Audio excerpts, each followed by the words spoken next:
It's hard for major NCAA conferences to agree on anything, but in a recent letter to Congress, they've done just that.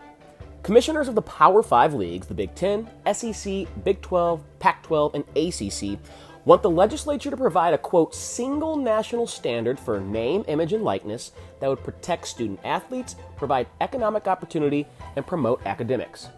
But isn't the NCAA already doing this? Who will ultimately make the decision on what's now called NIL? How would that work?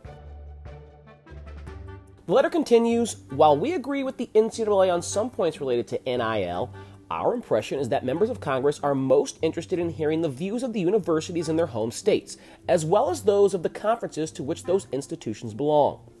The conference heads want a single set standard for NIL because they expect most, if not all, states to pass their own disparate NIL laws in early 2021 to take effect in the summer of 2021, if not sooner.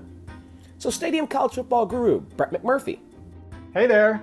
How rare is it for Congress to get involved in the affairs of the NCAA?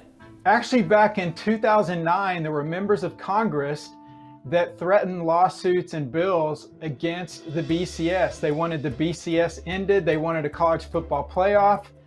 It didn't have to get down to that level, but ultimately they got what they wanted. We ended up with the college football playoff. So Congress has gotten involved with college football before. We'll have to see what happens in this current situation.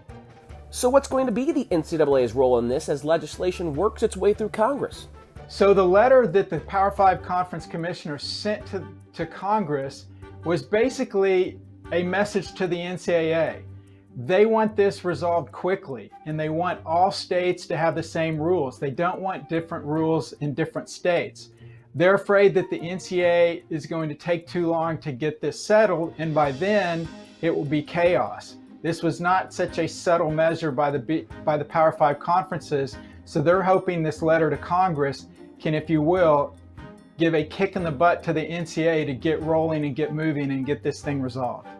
Do you see any potential issues with what the commissioners are asking?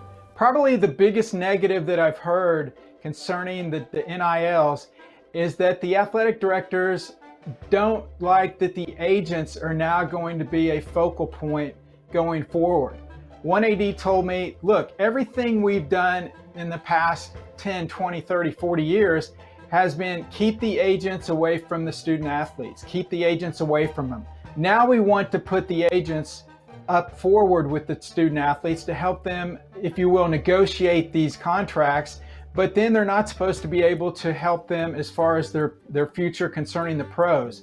That could be a big sticking point. But the bottom line is they want a rule that governs all 50 states. Their biggest nightmare, the worst scenario, is if they have different rules for different states, because that would be a major, major nightmare.